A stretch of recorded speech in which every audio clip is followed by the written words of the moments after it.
Pessoal, bom dia, boa tarde, boa noite. Então vou prosseguir aqui os nossos estudos aqui. A gente está falando por enquanto de cinemática. É a parte 1 de 4, né, de 4 vídeos dessa parte de cinemática em 3D, certo? Dessa disciplina nossa. Então vamos seguir com calma e a gente vai dar conta. Espero que todo mundo esteja bem. Então, introdução aqui rapidinho. O que a gente está estudando? A gente está estudando movimento de partículas ou de sistema de partículas. Por movimento, eu estou entendendo como sendo o estudo da posição e da velocidade de uma partícula para qualquer instante de tempo. Isso que a gente vai entender como sendo o estudo do movimento de uma partícula. Por enquanto, a gente está estudando cinemática, depois a gente vai partir para estudar a lei de Newton, conservação de energia em momento linear e depois rotações. E aí encerra essa disciplina. Não sei se eu comentei com vocês em outro vídeo, eu acho que eu estou com a memória um pouquinho fraca, mas decompor vetores é extremamente importante. Testem e treinem decomposição de vetores.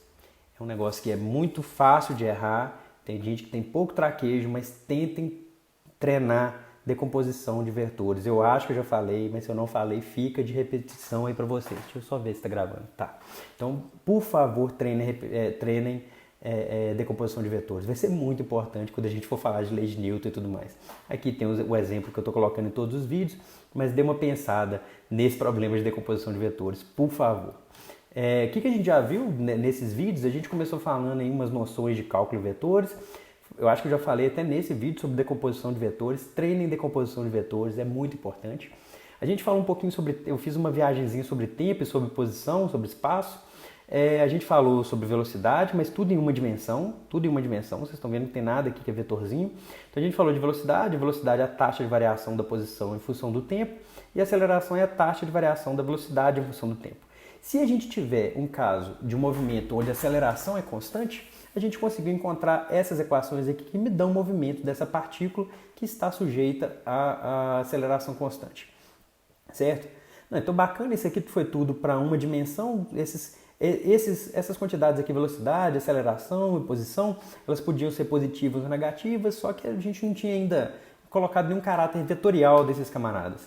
Mas, contudo, a posição de uma partícula, ou o deslocamento dela, ou a posição dela, a gente pode sempre colocar a posição dessa partícula com relação ao sistema de referência. Por exemplo, nessa sala onde está a guitarrinha ali, ó, ali eu poderia falar assim, aquela guitarrinha ali é minha origem do meu sistema de referência. Então, onde que eu estou aqui, eu posso me situar nesse espaço em 3 dimensões aqui, certo? Então, a gente vai falar que o vetor posição, ele é um vetor. Então, a posição vai ser um vetor, a posição dessa partícula aqui, dessa bolinha, vai ser um vetor que está localizado com relação a esse sistema de referência aqui, tá certo? Então, isso aqui vai acabar sendo muito importante para a gente. Por quê? Porque a posição de uma partícula, ela é dada por um vetor. Se a posição é dada por um vetor, a velocidade tem que ser dada por um vetor, a aceleração tem que ser dada por um vetor, certo?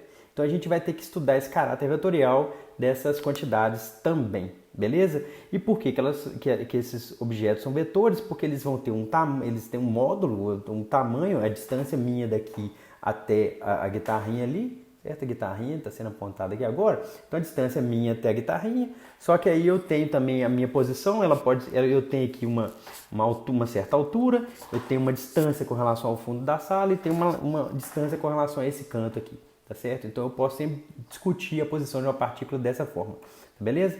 Então, por quê? Porque a posição minha vai ter um tamanho, tem um módulo, certo? Então, tem esse tamanho desse vetor aqui. Tem uma direção e um sentido também. A mesma coisa vai acontecer para a velocidade e para a aceleração. Então, eu coloquei aqui o movimento dessa bolinha verde. Então, vamos supor que essa linha tracejada aqui seja o movimento dessa bolinha verde, seja a trajetória dessa bolinha verde, certo? A posição dela vai ser dada por essa seta azul aqui, tá beleza? Então a posição dela é dada por essa seta azul. Vocês estão vendo que a posição com relação a essa origem, nesse ponto vai estar aqui onde o mouse está aparecendo, mas nesse ponto vai estar aqui, ó. Então eu vou mudar a minha posição e esse vetor também ele vai mudar. Esse vetor ele pode mudar à medida que o tempo está passando. Então eu posso decompor esse vetor aqui, eu vou começar a chamar esse vetor de R. Esse símbolo vetor aqui ele é muito importante. Não pode ficar faltando esse símbolo, essa setinha aqui. Por quê? Porque essa setinha está distinguindo um tipo de quantidade com outro. Eu vou falar que a posição é um vetor, ela não vai ser um escalar. Então essa setinha aqui ela é muito importante. Aqui eu coloquei só essa projeção aqui, só para indicar que essa bolinha ela tá no espaço tridimensional. Aqui eu coloquei a velocidade dessa bolinha, a velocidade ela vai ser sempre tangente à trajetória. Por quê? Porque a velocidade ela é dada pela derivada da posição com relação ao tempo, então a velocidade está aqui e a aceleração dessa bolinha, por exemplo, ela vai estar apontando para cá. Esses camaradas aqui são todos vetores, certo? Então a gente vai ter que reformular aquela cinemática que a gente estava trabalhando, que era unidimensional, então a gente tinha esquecido esse caráter vetorial, para introduzir o caráter vetorial na nossa cinemática, beleza? Então vou só redefinir posição, velocidade e aceleração nesse espaço tridimensional. Para essa disciplina, a gente vai sempre trabalhar com x, y, z e vetores que são decompostos nesse sistema de coordenada, no sistema de coordenada cartesiano. Para outras disciplinas, provavelmente não. A gente pode ter outros sistemas de coordenada. Só que para essa disciplina, a gente sempre vai manter aqui, ó, o i chapéu, esse vetorzinho i chapéu está sempre apontando na direção de x positivo, o j chapéu está sempre apontando na direção y positivo e o k chapéu vai estar sempre apontando na direção z positivo, certo? Então o vetor posição, como ele é um vetor, eu acho que eu já comentei nesse vídeo, mas decompor vetor é importante por quê? Porque todo vetor ele pode ser escrito em função de suas componentes. Dado uma certa base, você pode escrever seu vetor em função das suas componentes. Então esse vetor posição aqui, eu posso escrever ele dessa forma. Então ele tem aqui uma componente x na direção de chapéu, uma componente y na direção j chapéu, uma componente z na direção k chapéu. Esse vetor posição dessa bolinha verde aqui, certo? Vou tratar da mesma forma que a gente tratou cinemática uma dimensão. A velocidade média é dada por o quê? Ela é dada pelo deslocamento com a duração do meu evento, certo? Então é o ΔR, vetor, dividido por ΔT. A velocidade instantânea a gente faz da mesma forma, a gente faz aqui o limite onde ΔT tende a zero e vai me dar a derivada desse vetor posição com relação ao tempo. A ideia é a mesma, eu estou seguindo aqui mais rápido porque a gente viu em outro vídeo. Eu vou fazer um exemplo daqui a pouco. Então a velocidade instantânea, como ela é um vetor, aqui olha, a velocidade instantânea é um vetor. Todo vetor pode ser escrito em função das suas componentes. Todo vetor pode ser escrito em função das suas componentes. Então a velocidade instantânea ela vai ter aqui uma componente x, uma componente y, uma componente z. Como que eu escrevo essa componente x, y, essas componentes x, y e z em função dessas componentes da posição x, y e z? A velocidade em x é dx dt, a velocidade em y é dy dt, a velocidade em z é dz dt.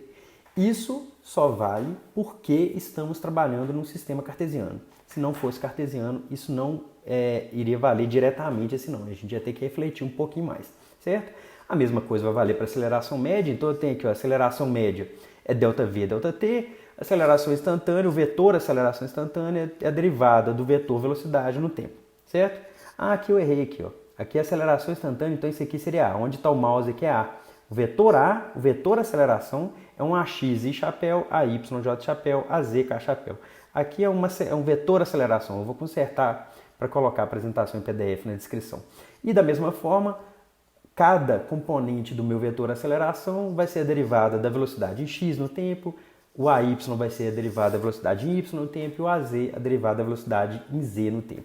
A ideia é a mesma, certo? Então se eu estiver trabalhando em 3 dimensões, o vetor aceleração tem 3 componentes, então tem essas 3 derivadas aqui. Uma para cada componente. Isso por quê? Porque nessa disciplina a gente vai trabalhar com vetores decompostos aqui numa base IJK, certo? Ou num espaço cartesiano. Se a gente tivesse em um espaço, num sistema de referencial, no sistema de coordenadas esférico ou cilíndrico, isso não necessariamente seria direto dessa forma. A gente ia ter que refletir mais um pouco. Mas beleza? Só resumindo aqui, uma dica que eu queria dar, sempre tentem ver os vídeos com lápis, caneta, papel, borracha na mão e vão anotando algumas coisas. É importante vocês irem anotando isso ou deixar aberto algum bloco de notas, algum office e ir anotando. Mas é importante vocês irem anotando, não só ver o vídeo não, certo? Então para esse problema aqui dessa bolinha verde nessa trajetória, a posição dela é dada por esse camarada, é um xi mais yj mais zk. A velocidade é a derivada desse vetor posição. Se eu estou trabalhando em 3 dimensões, essa derivada aqui me dá 3 equações, uma para cada componente. E a aceleração, da mesma forma, é a derivada da velocidade. Então, como eu estou trabalhando em 3 dimensões, eu vou ter uma equação para cada componente. Para essa disciplina, isso vai funcionar quase que sempre, se não for sempre. A gente sempre vai poder separar o que está acontecendo em X vai ser só X, o que está acontecendo em Y vai ser só Y, o que está acontecendo em Z vai ser só Z. A gente vai poder desacoplar esses camaradas, certo? Então aqui um exemplo, vamos supor esse vetor posição aqui, ó. R de T é 5 metros na direção I chapéu, certo? Então qual que é a velocidade? Se a posição é 5 metros fixo, não tem tempo nesse cara aqui. Então a velocidade é nula, a aceleração é nula. Então é zero, a velocidade é zero, a aceleração é zero. Bacana, certo? Agora, e se a posição variar dessa forma aqui, ó? Então é t ao cubo menos 5t na direção i. Vocês estão vendo que tem t aqui. Se tem t, ele está variando o tempo inteiro. Para t igual a 0 é um valor, para t igual a 1 é outro valor, para t igual a 2 é outro valor, e assim por diante. Então essa posição aqui é t ao cubo menos 5t na direção i, mais 4t ao quadrado na direção j. Como que eu faço para calcular a velocidade desse camarada? Como nessa disciplina a gente está trabalhando sempre em sistema cartesiano, a velocidade basta eu pegar a componente x e derivar e pegar a componente y e derivar. Certo? Isso por quê? Porque o i chapéu e o j chapéu são constantes. O i chapéu vai estar sempre apontando no x positivo, o j chapéu sempre no y positivo e o k chapéu sempre no z positivo. Então isso vai valer para essa disciplina, beleza? Então olha só, a velocidade é dada pela derivada dessa posição aqui, então eu pego cada componente e derivo, então a velocidade varia dessa forma, vocês estão vendo que a velocidade varia com o tempo aqui também, certo? E a aceleração vai variar dessa forma aqui. Então esse objeto aqui ele tem essa velocidade, essa aceleração e a posição varia dessa forma no tempo, beleza? Tem alguns exemplos na apostila, eu vou deixar na descrição, eu peço para vocês fazerem. Bacana. Então, quais as quantidades básicas para esse estudo de cinemática 3D? As quantidades básicas são a aceleração em 3 dimensões vai me dar 3 equações, uma para cada, uma para x, uma para y, uma para z. Eu vou poder desacoplar para essa disciplina, isso que fique claro que isso é muito específico para quando a gente está trabalhando no sistema cartesiano. A velocidade é a derivada da posição no tempo, então eu vou ter 3 equações, uma para cada componente x, y e z, e a posição é dada por esse camarada aqui, certo? Então essas são as quantidades básicas que a gente vai trabalhar para a cinemática em 3D, beleza? Então vamos fazer aqui um exemplo. O exemplo é o exemplo que a gente estava trabalhando já em uma dimensão. O caso que a gente tem aceleração constante. Se a gente tem um objeto com aceleração constante, a única hipótese que a gente está fazendo é que a aceleração é constante, só que agora em cinemática 3D esse problema é um pouco mais forte. Essa hipótese ela acaba se tornando um pouco mais forte, porque a aceleração ela não pode ter só o módulo constante, não pode ser só o valor constante. Tem que ser o valor, a direção e o sentido, certo? Então, o vetor aceleração ele tem que ser constante. Eu até coloquei aqui em maiúsculo. O vetor aceleração tem que ser constante. Isso significa o quê? Isso significa que esse vetor é constante, e para esse vetor aceleração ser constante, a componente AX tem que ser constante, a componente AY tem que ser constante, a componente AZ tem que ser constante, certo? Então, o vetor aceleração tem que ser constante. Lembrem-se disso que daqui a pouco, em outro vídeo, eu vou fazer uma pergunta sobre isso e gostaria que vocês dessem uma refletida. Então, a gente quer encontrar o quê? A gente quer encontrar movimento. Movimento é posição e velocidade em função do tempo. A gente vai agir da mesma forma. Eu vou até passar um pouco mais rápido aqui, ó. A aceleração é dv dt, passo t para cá, integra, então eu tenho que v menos v0 é essa integral de a dt, então eu tenho que v, o vetor v é o vetor v0 mais o vetor a vezes t, certo? Então a equação fica bem similar, beleza? Só que como eu tenho uma equação vetorial, eu tenho uma equação para cada componente do meu vetor velocidade. Então eu tenho aqui que a velocidade em x varia dessa forma, com aceleração em x aqui, a velocidade em y varia dessa forma, a velocidade em z varia dessa forma. Vocês estão vendo que para cada eixo eu estou desacoplando. O que está acontecendo em x é só em x, o que está acontecendo em y é só em y, o que está acontecendo em z é só em z, certo? Então que fique claro isso aqui, vocês deram uma pensada nisso aqui. A equação ela é a mesma, só que eu vou ter uma equação para cada eixo, uma para x, uma para y, uma para z. Isso por quê? Porque a gente está trabalhando em sistema cartesiano aqui, certo? E aí, continuando, né, a gente acabou de calcular a velocidade e vamos calcular a posição.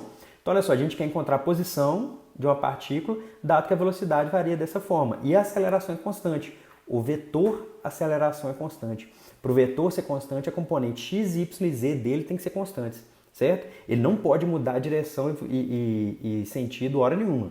Ele tem que ser o mesmo módulo, a mesma direção, o mesmo sentido para todo instante do tempo.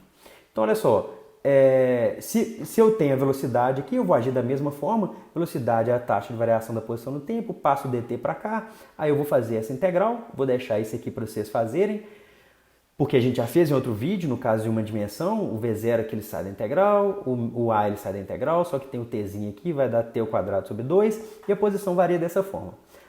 Do mesmo jeito que eu falei para a velocidade, a posição é um vetor. Se a posição é um vetor, significa que eu vou ter uma equação para x, uma equação para y, uma equação para z. É isso que está escrito aqui. Ó. O que está acontecendo em x é só em x, e y é só em y, e z é só em z. Isso porque desse tipo que a gente está trabalhando nessa disciplina, certo? Com essas três componentes aqui constantes. Beleza? Então, dei uma pensada sobre isso. Seria interessante vocês darem uma refletida sobre isso que eu falei aqui.